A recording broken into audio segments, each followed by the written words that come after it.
lifestyle. However, beyond that, it has also provided me many intangible lessons that I gathered through the course of this journey.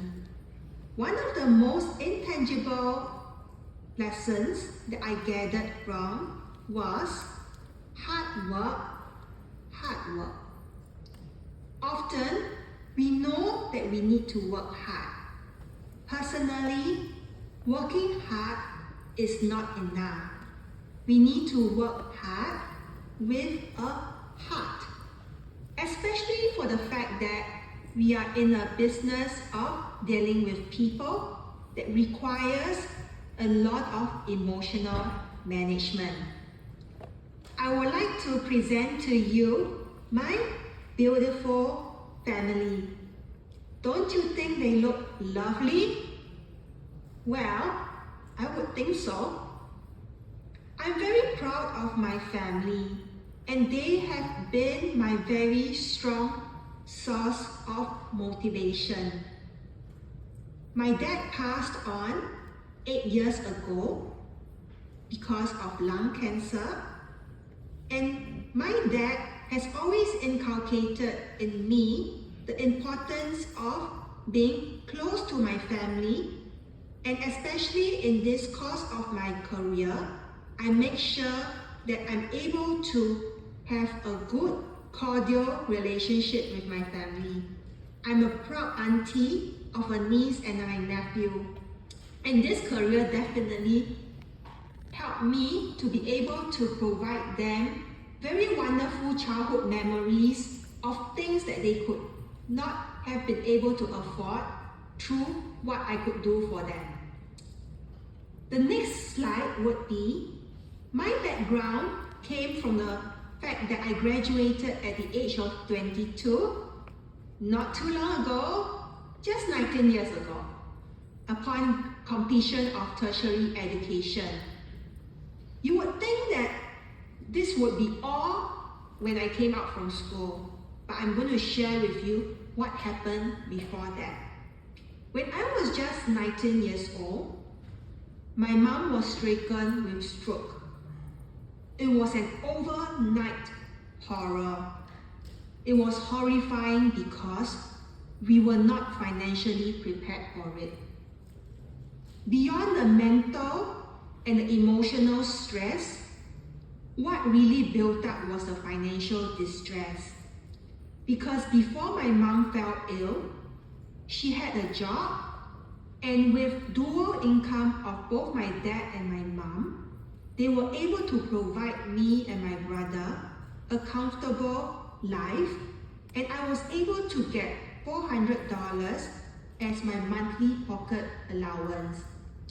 But the moment my mom fell ill, I could no longer get any pocket money. I had to give tuition to earn a monthly income of $150. Medical bills were piling up, despite the fact that my mom was staying in a subsidized hospital ward. I still recall how many quarrels I had with my dad almost every single day. My brother was in the national service.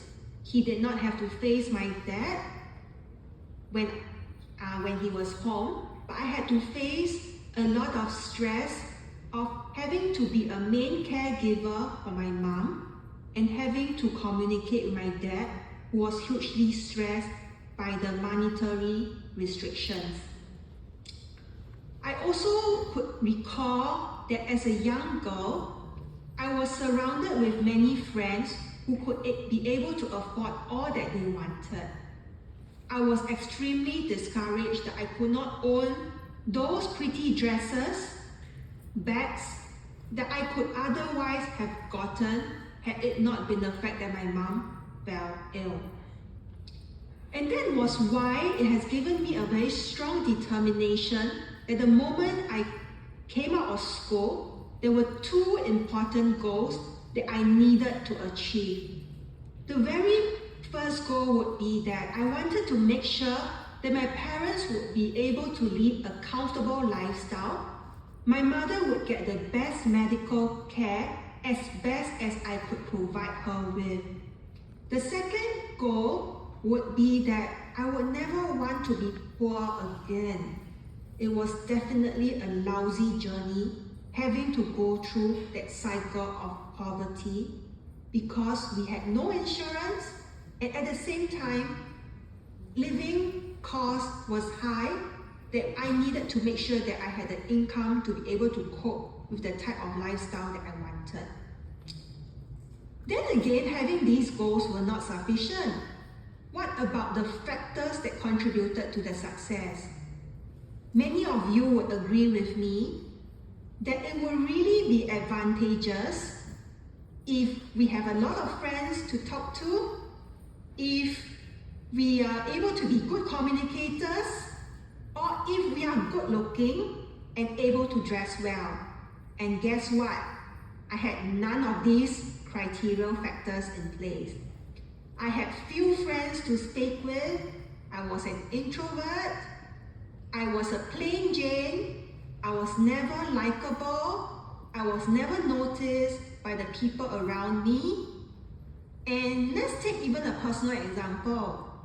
Let's talk about dating process. I still recall that I was so unnoticed that people will come to me wanting to find out about another girl, and then that girl will get all the attention that they needed. And why do I illustrate this example? It goes the same for our career. A lot of times, people would like to deal with people who are more noticeable, who are more attractive, who could speak better. So not only that, on the next slide will be the 3 other disadvantages that I was faced with. I had no sales background. I could not handle any objections. I would always be leaving at each appointment having no sale, and I couldn't answer to all the questions that the prospects were giving me. And of course, the avenue of prospecting. There are only 3 avenues anyway. The first would be the natural market, the network that you have. Every one of us come from different backgrounds. Some of us have it easy because of the huge network or the family background that they have. They could easily tap onto that avenue. And of course, the second avenue would be referrals. But my question to you would be that for the fact that I didn't even have any natural market, who would even be willing to help me to give me any referrals? So I only had a third avenue, and that was definitely the most dreadful and the most challenging avenue. And that would be cold canvassing on the streets, talking with strangers. The success ratio was extremely low. And how low was that? I had to possibly talk to 100 strangers in order to probably get one contact number. Not forgetting that when that contact number was given to me, it could also be a fake number. Or even so, if it's a real number, there were so many instances when I went down to the meeting venue and the prospect never turned up. So 90% of my sales revenue came from the cold canvassing. And because I had no communication skill, I wasn't attractive, I had very low ratio in my cold prospecting avenue, and that also explained the reason why I couldn't do my MDRT in the first 8 years of my service in this industry. With all the failures, crises, and adversities that I went through, had it not been moments where I wanted to give up, had there not been any moments when I didn't believe in myself, had there not been any moments when I could just easily choose the exit route and to quit this career, the moments were numerous, in fact all the time. Then came the 8th year, where there was this fateful moment when one of my mentors had coffee with me and he shared with me that I had huge potential. It was just not unleashed yet. He made me promise him that I would do MDRT that year. I didn't know what I was in for. I just said yes, I will do it. And I suppose that subconscious mode of promise came to reality when I finally did my MDRT in that year. And when I did my MDRT in that year, this same mentor gave me a call and he encouraged me to serve the community as part of paying back. It was not difficult for me to accept this because I had many opportunities where people have helped me. As you have also heard that I have many crises, adversities and difficulties. I would take all these as opportunities that open up many blessings in my life. And why do I say that? Because I was faced with so many challenges. I was always seeking out for help from those around me, exercising humility to let them know that I really need help. And these people were more than willing to help me. So for all the help that I had been given, I am eternally grateful that I hope that I can be a helping hand to another person that comes into my life that probably face the same measure or if not greater measure of adversities I went through, and to help this person be successful. And there is always a saying that the more you give, the more you receive. And this is absolutely true. Because as I gave back to the community through serving in MDRT MCC Singapore, I've received so much more. What have I received? I've received the true essence and spirit of what MDRT really means. MDRT is not just about sales production. It is about becoming a better you. It is about embracing whole person concept that comes in the 7 areas, which I'm not going to elaborate. You can always find out more about the 7 areas after today's meeting.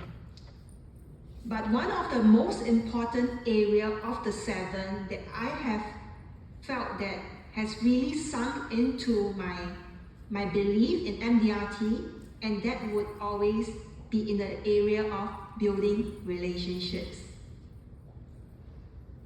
Since our work is about meeting clients, serving clients, helping them in planning their financial needs,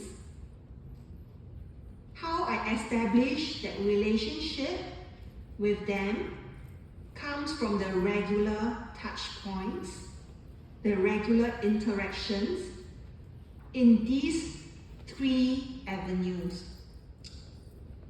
When a client buys a policy from you, it is not the end. It is the beginning of a long-term relationship that lasts a lifetime for as long as your client survives, or even for as long as you survive. I make a promise to my client that when they get a policy from me, they will be expecting me to see them and to refresh their memory on what they have bought. I'm so thankful that through this career of servicing their portfolios, there are so many milestones that we have journeyed together. For example, from the time your client is a single to your client getting married, having children, and being introduced to their family members, and even going through different phases of their lives, and up to the point of even retirement age. Of course, managing client expectations comes in another form, and that is in the area of how fast and timely you are in responding to their calls and requests. I take pride in the fact that my clients always remember me as being very efficient and responsive to their requests.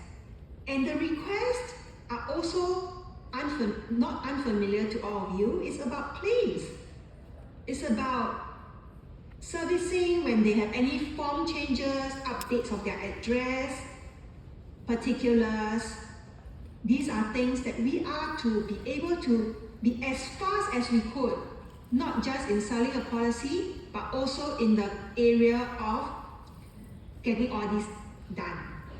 Of course, the last is I believe that we are to be best at what we are doing, and that is in the area of financial advisory. We are not paid for paperwork. We are not paid for administrative matters. We could spend our time developing ourselves through external courses, such as soft skills or technical skills, being in front of the client. The very last thing that we should even focus on